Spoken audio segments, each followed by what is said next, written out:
Good morning, everyone. Thank you for joining us today as we welcome an exceptional new leader of our Department of Athletics. I don't know if Jim Livengood is here, but I'm going to steal his quote. It's a great day to be a Wildcat.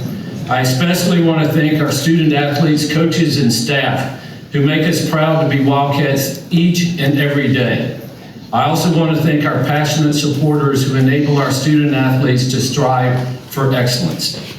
I want to express my appreciation to the Arizona Board of Regents for providing immediate and unequivocal support as we sought to identify and recruit a world-class athletics administrator. I'm also grateful to the very generous donors of this great university whose philanthropic support provided us with the funding that allowed us to secure Desireé and to extend and increase Coach Lloyd's compensation. And a big thank you to Mike Candrea for stepping up during a difficult time. Mike,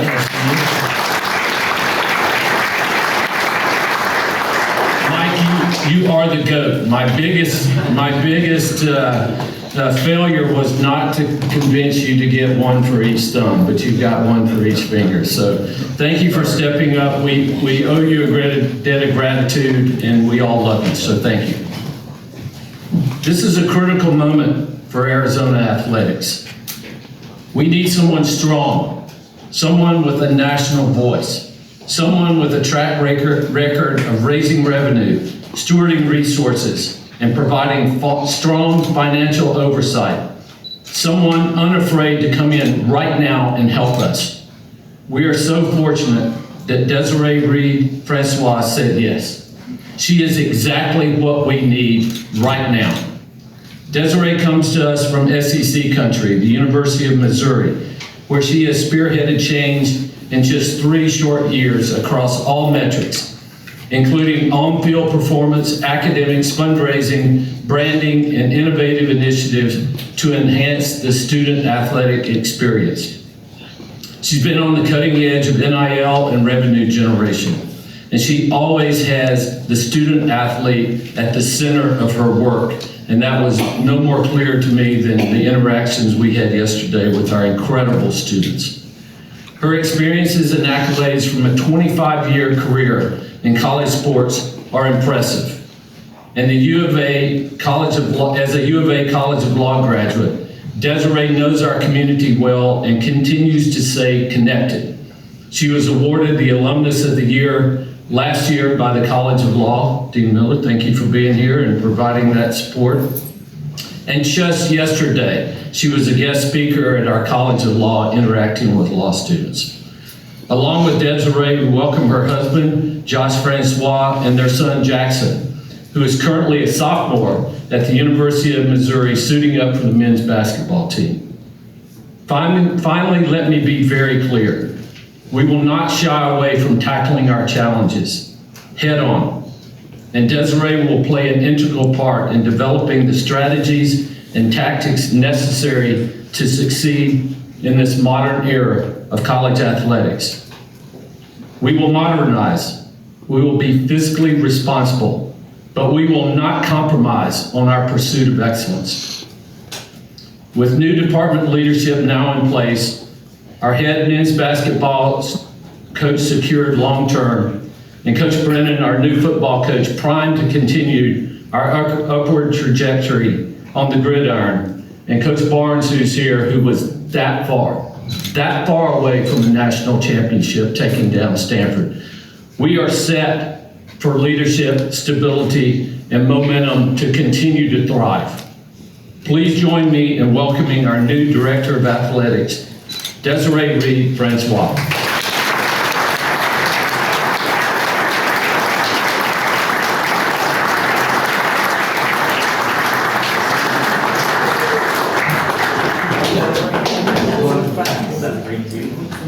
One more. Josh and Jackson.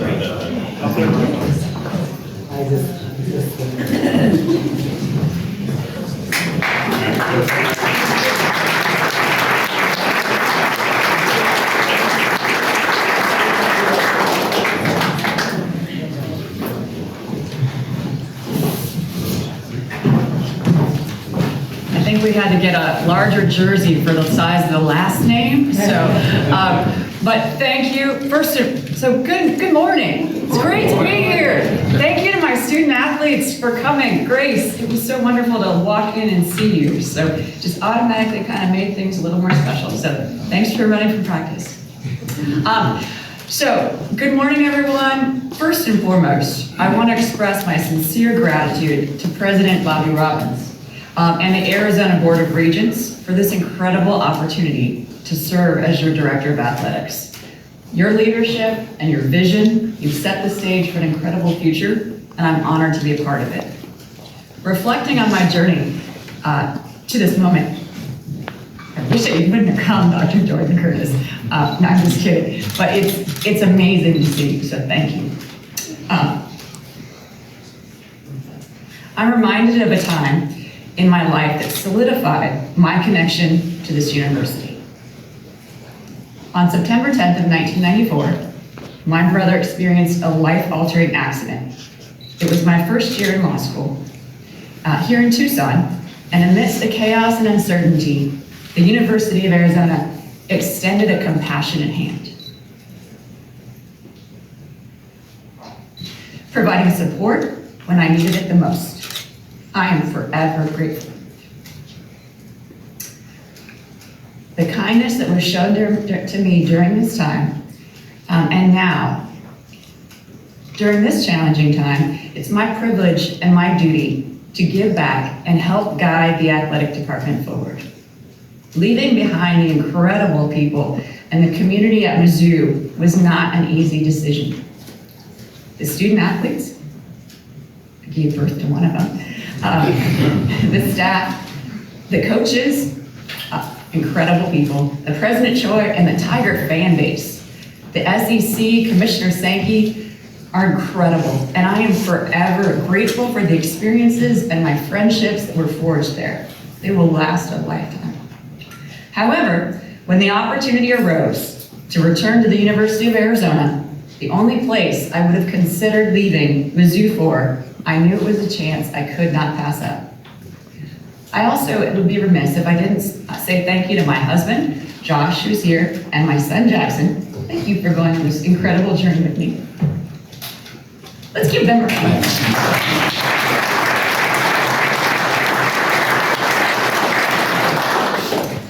We came back to the U of A this May for graduation ceremonies, and I was telling Josh and Jackson about my time here, and I reflected back to 1997.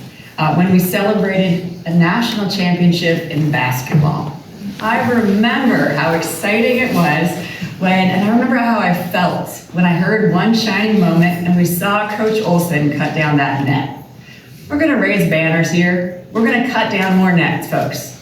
And while these are challenging times in college athletics, you know what challenges bring? Challenges bring opportunities. And I am so filled with excitement for the journey ahead. The championship past of this university serves as a testament to the extraordinary talent, the dedication, and the passion that exists within our athletic program. As we move forward, my vision is to build upon this storied history and work tirelessly towards a championship future. I am eager to immerse myself in the vibrant culture of Wildcat athletics as it is today in Tucson, to get to know our student athletes and to collaborate with each and every one of you to achieve our collective goals. Together, we will strive for excellence, both on and off the field. We'll foster a culture grounded in our core values, guided by our responsibility we have to provide a championship experience on and off the field of play for our student athletes, and galvanized by the reality that a successful athletic program, it brings our state and our region together like nothing else, and it propels us forward to unparalleled success.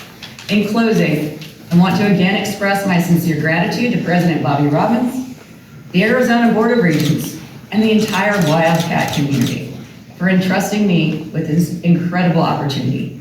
I look forward to hitting the ground running. And Wildcat Nation, please know I will work very hard every single day to make you proud. Thank you, and bear down, Arizona. Desireé Jack Bartlett, Cronkite News. I think it was about a month ago, there was an anonymous $62 million donation made to the University of Mizzou Athletics Department. I'm just curious how you were able to cultivate not only a strong NIL collective at Mizzou, but also cultivate a strong fan base that donates generously. Thank you. Nice to meet you. Yes, and that call yesterday, I was actually with the dean. You know, I spoke to the law school yesterday, and I was with the dean when I called that donor to tell him about me leaving. So thank you. You weren't. It was like surprise. Here I'm here. But thank you for driving yesterday and being a part of that. How we were able to cultivate that gift. That particular supporter is an incredible supporter, incredible person that just genuinely cares about the University of Missouri. It was a really difficult call to make yesterday because I know he believed in the direction and the trajectory, but I know he still believes. And the University of Missouri is an incredible place, and they are on a great path, and I cannot wait to cheer for them from afar. How we cultivate donors is one person at a time. We do what we say we're going to do. We live our core values. We get to know people and find out where their passion lies and align those passions with what the department's needs are and how we can propel us forward into the future.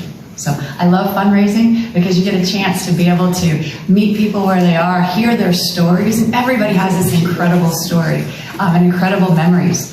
Like I said, when I was here in law school in '97 when we won the national championship, I bet there's a lot of people in this room that remember where they were and how they felt. So aligning memories with passions for philanthropy, it's really special. Thank you for asking. All right, we'll go to Bruce there, row 2. You know, one thing, if I can just add a little bit more, you asked about, I think I didn't answer your fan question. When it comes to, I'm really big on listening. I haven't been to a Wildcat football game since like 1997. I have a lot to learn and a lot of listening to do, and I cannot wait to do that. To our fans that are listening right now, I apologize on the front end. I send out a lot of surveys. I love surveys, and then what we do is we're going to respond to those surveys and we're going to make adjustments because we want to provide a game day atmosphere that's second to none. And we can't do that unless we hear about your experiences and then we make adjustments. So fans bring this incredible energy. I can't wait to meet our students too. Students bring this vibrancy that is so incredibly special that cannot be replicated, but it all starts with listening to our people first. Bruce, right here. Hi, Bruce Pasco, Arizona Daily Star. I guess this is kind of for both of you, but I'm wondering, I think Dr. Robbins, you said there was a $30 million in philanthropy last year, and I guess I was wondering, what is your goal for that number to get to, and does the extra donor funds for these 2 contracts potentially come out of that $30 million? Do you expect it to grow?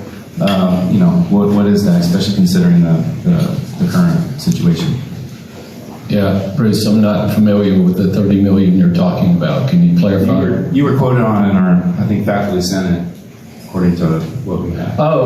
There's a $30 million deficit in the Department of Athletics. No, it was the philanthropy as part of your revenues for fiscal 22, I believe. Well, I don't remember the quote, but you've obviously got it. I think what I probably said, Bruce, is that because we have a $30 million deficit in the Department of Athletics, we need to grow revenue. One way that works is increasing philanthropy, and so a $30 million goal for philanthropy. We have the data on our fundraising compared to our Big 12 peers that we're going to be transitioning into in July. So I think a $30 million a year goal will be a good one to have, but I'm going to let the boss say what she thinks the goal should be. She may think it's 50. I don't know, but I think that's the context in which I made the comment about 30 million. Yeah, I have an older, one of the NCAA reports, and I think it was 20 million back a few years ago, so I assumed it maybe went up. And I was just wondering, do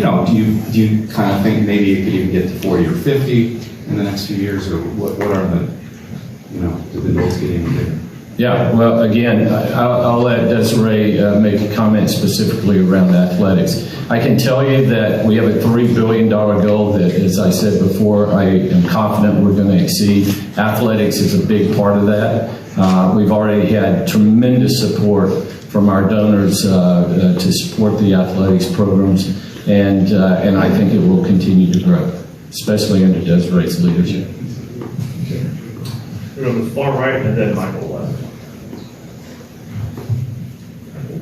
Dr. Robbins, Anthony Remedios, Cronkite News. Can you take us through the process of finding a new AD, especially in such a quick time fashion? Was there a search firm involved or anything like that? There was not a search firm involved, but as I said in my remarks, the regents have been very supportive of going out and finding an absolute world-class talent that we did. We found the best person that I think fits our culture, understands our culture, and has a proven track record of success. I talked to hundreds of people around the country, talked to many different presidents, corporate leaders, donors, other athletic directors, coaches, people from the business community, and that led us every time to Desireé. So I'm incredibly grateful that you said yes, and you're bringing your talents back to Tucson, Arizona.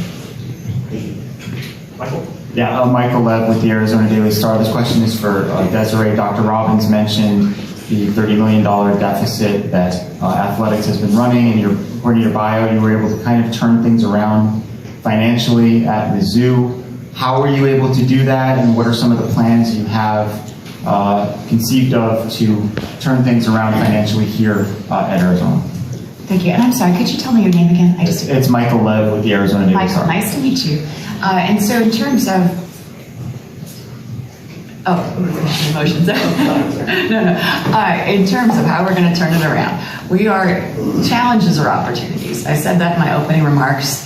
And what we're going to do is we're going to dive into that budget. I talked to the staff yesterday, and we talked about priorities that we have for the first couple months. And one of those priorities is that we've got to dive into that budget and figure out where we are, where there's opportunities for growth, do some data analytics, look at where do we compare with the rest of our Big 12 comparators, and then kind of if there's where there's opportunities for growth, and we're going to figure out how we're going to do it, and look at our protocols, look at our best practices. It's the same thing we did at Missouri as well.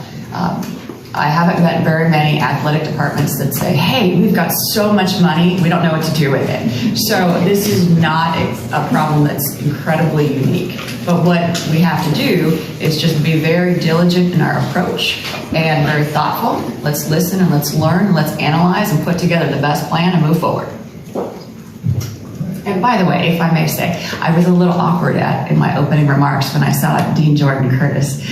Thank you very much for being here. She was one of the deans when I was in law school, and one of the reasons why I'm here today is because of how she helped me, so thank you. All right, we'll go over to Matt and then David. Hi, Desireé. Welcome to Tucson. Matt Reynoldsson with KDOA here in town. I wanted to ask you about how you approach your relationship with student athletes, because obviously there are hundreds of student athletes here. You're obviously starting that and started it last night at McHale. But what's your philosophy overall on connecting with individuals and then connecting with your coaches as well? It's the best part of what I do. It is we talked about it yesterday. And when I'm having a hard day, maybe when I'm analyzing the budget, I don't know. No, just kidding. When I'm having a hard day, I'll go over to the cafeteria where the student athletes eat at the training table, and I just go, they don't know this yet, but I just go and sit down with random teams, and I do this like once every 2 weeks, and I listen to them, and I hear about their hopes and their dreams, and it's the best part of what we do. I'm in this business because I know about how the student athlete experience impacts people's lives. I couldn't fix my brother, but I can make sure that every single one of these student athletes have a world-class experience. But that world-class experience, I can't give that to them if I don't listen to them. And that's just the best part of what I do. So we do it in a very in an informal way, in terms of I go and I have lunch with them. I meet with our SAC, and then once a week I have a party of five, or I'm sorry, once a month I have a party of five luncheon, which are academic advisors. I shared this with them yesterday. We get 5 student athletes from all different teams, and we go and we have lunch, and there's no agenda, but I always end it with, if you were athletic director for the day, what's something that you would do? So, and they also are going to get a bunch of surveys too, because I need their feedback. We got to be in this together. Thank you for asking. All right, we'll go to David Kelly and then over to Steve on the far right. Dr. Robbins and Director Reed-Francois, David Kelly from Wildcats Radio 1290. For Dr. Robbins, just I know the talk in terms of the rebound for the entire university has been 18 to 36 months. Is that the same timeline you're looking for this athletic rebound as well? And for Dr. Reed-Francois, for those of us that don't know the story of your brother, what is that? Is that KTUC, by the way? No, that's K. Well, they're in the family with us. KTUC is one of our stations, yes. But K-Cub is 1290. Awesome. I used to intern there way back when. Okay, let's see. The story of my brother. My brother played football at Chabot Junior College. He was a Prop 48 back then, which he was a linebacker, had bad grades, and so he didn't go off to a 4-year right after college, or right after high school. So he went to Chabot. On September 10th of 1994, he was going for the record of the most tackles in the state of California at the time. He made the tackle, he wrapped up his running back, and he was on the ground, and someone just hit his neck and snapped his neck, and he became a quadriplegic. And Dr. Robbins, just the timeline of when you want to see the rebound for athletics, and is that in line with what we've heard in terms of the university's 18 to 36 month plan? Yeah, I would say, we're going to have to be patient. These things don't turn around overnight. There's a whole confluence of factors that came together to get us where we are across the university, and that's the same for athletics. So I think we want to be patient. And we've got to let Desireé come in and do her analysis and get a plan together. I am confident we've got the right person to do that, and I would not be surprised at all. I've learned that Desireé is very competitive, and so I think that she will get this turned around very quickly. There's some structural issues that I think we've been discussing that it's fairly nuanced, but there are some things that I think will help with athletics that have been costs in the past. That my hope is that we can work with her to correct going forward. But I absolutely am confident she will get this turned around, and she'll beat the 18 to 36 month time frame. All right, we'll go over to Steve, and then in the back will be others. So I can see you. Good morning, Desireé. It's been a minute since I saw you in Sacramento about 11 months ago for the tournament. How has the year been for you? And you left a pretty good situation to get here. Could you talk about that last maybe 11 months? Certainly. And just to follow up a little bit on your question, it can't be all just me, right? We have a lot of talent. We have so much talent in that athletic department, in our athletic department, and I look forward to linking arms with everyone and coming up with those solutions. So just to follow up. Nice to see you. And over the we were both in the Sacramento NCAA tournament regional. And so the last 11 months have been, it's gone by really, really quickly. We had a pretty good football season. We had a pretty good volleyball season. We hired you wanted me to go over what's going on at Missouri in the last 11 months? Just you left a pretty good situation. Oh, okay. And the reasoning why. Oh, okay. I'm sorry. I didn't understand the question very well. It's home. Just quite simply, it's home. I talked about, I got a little bit emotional at the podium because this is a heart move. This is a move that I know what the University of Arizona can be. I know there are challenges, but I know we have incredible support, we have incredible leadership, and I felt like the University of Arizona was there for me when I needed them. And now my skill sets I believe, meet what the University of Arizona needs at this time, at this critically important time, when there are so many challenges throughout college athletics, and not only here at the University of Arizona, but throughout the entire enterprise. So it just felt right, and it was an opportunity to come home. Go to the back, and then Brian Pearson, and then Jenna. In the back there.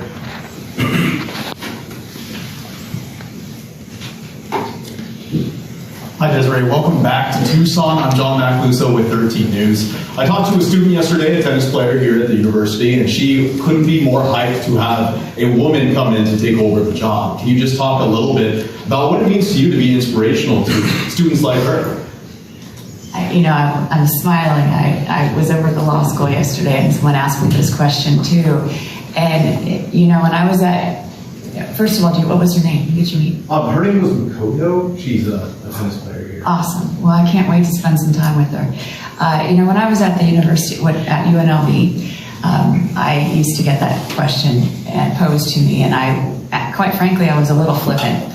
And I would say, well, I don't know how to be a man, so I'm just going to be a leader. and then, maybe I should go back to that one. But then, I went to Missouri, and there were a lot of firsts there, right? And I met with our soccer team, and there was a young lady that was from California, and she was also Mexican. Like I am, and she saw me, and she kind of teared up, and I said, where are the tears coming from? And she said, well, I just had never thought of someone that looked like me would be in the chair that you're in. And so I thought, you know what, I need to be a little more thoughtful in that response. My hope is that when my son Jackson has a daughter, and I have a granddaughter, which will not be for a very, very long time. Very crystal clear. But I hope that my future granddaughter, when she is a successful CEO, that she is asked, what is it like to be a successful CEO, not what is it like to be a female CEO. Desiree, you're inheriting a coaching staff, just renewed or extended the men's basketball coach, just hired a new football coach. But just overall, how do you go about evaluating head coaches, their performance, and decisions about whether or not to continue with them, and maybe what you did at Missouri and UNLV in that same standpoint? It's really quite simple. Plan and progress. And then we're going to partner together. I'm going to give you the resources and build excellence around your programs so you can be successful. That's what we've got to do. So I look for coaches to have a plan, show progress. And then I always ask our coaches, what is it that you need to be successful? How can I best help support you? And that's what our department's going to do, right? We're going to have to provide excellence around all of our programs, because we all take a lot of pride, and we all have a really important part in achieving the excellence that we all expect. But every single person that works in that athletic department, they have an incredibly important role. And we all contribute to those. When Coach Olson cut down those nets, it wasn't him by himself. I bet you if he was up here, he would tell you in a very much more eloquent way than I'm telling you. I can just picture his voice, and he would say it with such dignity. But he would probably tell you that every single person contributed to winning that national championship. I had the good fortune of working at the University of Tennessee, and I was on the men's side, but I got to know Coach Summit, and she was this incredible role model. And I asked her once, I said, Coach, what were some of the keys to your success? And she said, alignment. You have to have alignment. You have to have your university leadership, so your president. So you asked me a little bit about why I came too, and I talked about the feeling and the home. But I also know, we have to have alignment. For us to win national championships, you have to have alignment with your president, your athletic director, your coaches, your community, all of our student athletes and staff. We cannot do it by ourselves. So we have to have that. That alignment is critically important. All right. We'll go to Jenna and then Jason. Jenna Fink from KBOA. So welcome back to Tucson. You certainly had a lot of accomplishments over your time at Mizzou and UNLV. What are you most proud of as an athletic director? Just the people and the culture. The culture that we were able to build, and that wasn't me. That was all of us working together. But culture is so critically important, and that just fills my heart. Go over to Jason. Hi, Jason Barr, KGO 9. Welcome back here to Tucson. Just one question, if you could just be specific on something. You mentioned that the university was there for you, and then you mentioned what happened to your brother. Did you have a mentor or somebody who helped you, or did you take time off? Could you just please be a little bit more specific on that? Well, Dean Jordan Curtis, like every week she would check in on me. All of my professors, actually, from Professor Maue to, Dean Massaro. She wasn't our dean yet. It was Dean Henderson was our dean. But everybody in the administration, to my professors, they all like checked in to make sure I was doing okay, and so it just really meant a lot. I felt very seen and cared for. And I didn't take the semester off. What I would do is, Roman's accident happened in San Francisco Bay Area, and then his rehabilitation hospital was in Palm Springs. So every weekend I would drive, like I would finish, I think I only had a Thursday classes, and I would drive on Friday morning to Palm Springs to help my family, and then drive back on Sundays. We'll go to Troy here in the front row, and then Bruce in row 2. So Desireé, Troy Hitchison, GOAZCATS.com. One, when you got that phone call from President Robbins, taking through that moment, and then two, you talked about creating a culture. What is that culture, and what are you looking for specifically with that? I had to pause for a moment, and because it was like a dream come true to come back to the University of Arizona and to be able to lead the department at this moment in time. I was thinking about my son and my husband, and so I wanted to talk with them. My son's a student athlete at Missouri, and he's on the basketball team. And I apologize, I apologize, we're all a little crowded in this room. I feel like I need to talk really fast because we need to circulate some air.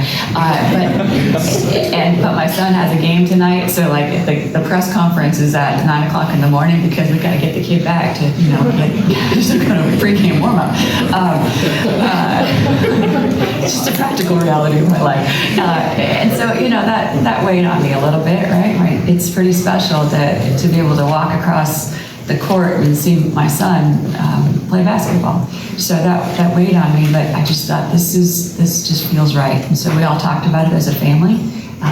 And my husband was there encouraging me, and he's like, this is going to be great. And so we were excited, and we said a really strong heck yes. And then you asked about building culture. So it all starts with your people. And I think your culture, relationships, and then results. When we hire, we want to hire people, and we talked about this yesterday at the all-department meeting. You hire people of high character, and by high character, I'm looking for selfless, smart, hard workers, low ego, high outcome and energy. You have to believe, right? So I guess if it all starts with your people, but your people have to believe. They have to believe in themselves. They have to believe in the vision. The vision will be to be a modern model of intercollegiate athletics. They have to believe in me. I have to believe in them. And we have to believe in one another. So you start with your belief, and then you've got to execute. I'm a little obsessive with details. But I think details are the difference between wins and losses, as we all know. But you got to execute really effectively. You got to work really, really hard. And then you got to evolve. The evolution, because this is an ever-changing landscape, so you got to be able to be flexible, to be able to say, hey, you know what, this is changing this way, so let's pivot and let's adjust on the fly. All right. We're going to wrap up here with Bruce, and then we'll end it with Michael. Bruce? I think, Dr. Robbins, I think you've said the $87 million in loans to athletics might not ever be repaid back. I was just wondering if you two had a plan for any of that, or if it will be forgiven, or if that's part of the analysis to repay any of it. Yeah, I think we've had a lot of conversations, Bruce, with John Arnold and our team about that. Desireé and I haven't spoken about that particular issue, but I know that she looks forward with meeting with John Arnold and Matt Hayes and better understanding the finances of the department and a plan that she'll come up with to work to get back to not only just break even, but positive. And I'm confident that we can get there. A lot of it will, it's just like the national debt. You can grow your way out of it, you can cut your way out of it, or you can tax your way out of it. And so there's going to have to be components of revenue growth. And it's funny, people come to events when you win. So winning is a great equalizer in this whole equation. But there'll have to be some restructuring, and the loans we give loans across the university all the time. And so we'll have to work with Desireé and her team to figure out what that means. Usually these loans are given, like all of the improvements of the football stadium, the softball stadium, the renovations of the pool, improvements that were made at I-Corbett. All of those are loans that were given to the athletic department, internal loan, and they've been paying them back. I think the debt service on those loans are about $15 million a year currently. So we'll have to sit down, and it is a holistic approach to the athletics budget as well as the whole university budget. We will have a plan, and I feel confident in that 18 to 36 month time frame. We'll be on good solid ground. And if I could follow up, Desireé, I was just wondering, I was reading about all the fundraising you've done in Missouri, but also there was a change possibly with some oversight there, and I was wondering what role that played in your decision to leave, and do you expect the oversight situation to be different here? No, that didn't. I came to the University of Arizona not leaving University of Missouri. I came to the University of Arizona because I'm just so excited to come home. And then we'll end it with Michael. Hi, Desireé. Matt Morris from the UA's Alumni Magazine. I know you were a rower at UCLA back in the day. Can you talk about your experiences as a student athlete and how those experiences influence the way you work as an AD? I was a walk-on rower, but not terribly coordinated, just worked really hard.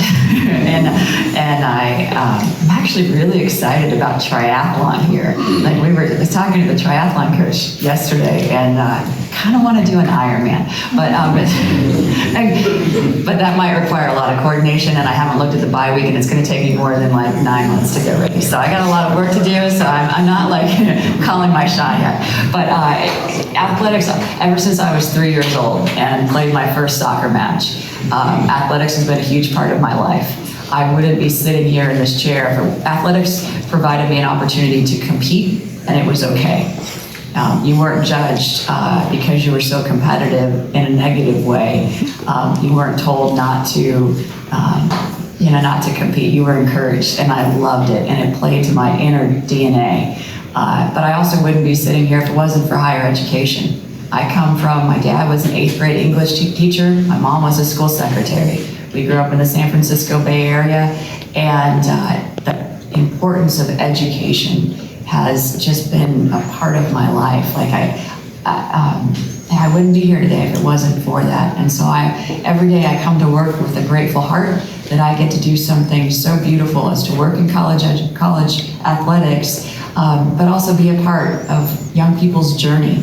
I mean, they're 18 to 22, and I get to be a part of that special moment in time. So very grateful to be here, and thank you for your question. Thanks. We'll wrap up with Michael. Yes, Michael Lev with the Arizona Daily Star. 2 questions for you, I'll ask them one at a time. First one is, there's obviously been a lot of change in the world of college athletics over the last 5 years or so. How has the job of athletics director changed within that program? I think the job of the athletic director is changing almost like every month, right? Well, actually not the job, but the landscape of college athletics is changing almost every month. You have Supreme Court decisions, you have conference changes. I mean, I grew up in the Pac-10, and then it was the Pac-12, and now it's not.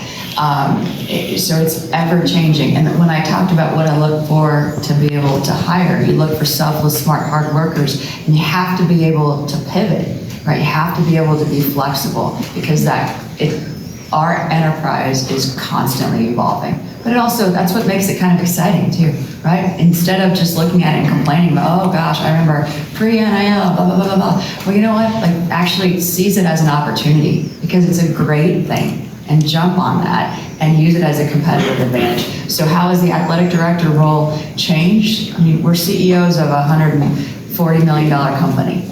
And so we need to treat the enterprise like that. It's highly regulated, it's highly scrutinized, but it also has an altruistic purpose of higher education. And we need to make sure that we continue to tether athletics to the academy. Okay, and the last one is one avenue that you could possibly pursue to cut costs is to maybe reduce the number of sports programs that Arizona has. I believe it's 22, and I think the average in the Big 12 is around 17. Is that something that's on the table? No. And I think Coach Candrea had a really good quote. Was it last week, Coach? Yeah, last week. And President Robbins told me about it, and I loved it. I think now I'm gonna butcher it so I can kick it to you. But what I think that you said was something along the lines that you hope the Big 12 gets up to the University of Arizona standards. Is that something like that? Pretty close. Yeah. All right. Well, I like his answer is way better than mine, but it's the same sentiment. So thank you. And thank you very much for leading the department. And I had the good fortune of hiring one of your former players in Christy Fox. And you taught her well. She's an incredible coach and yeah, great alum. Thank you. All right. Thank you everyone for coming. All right, that is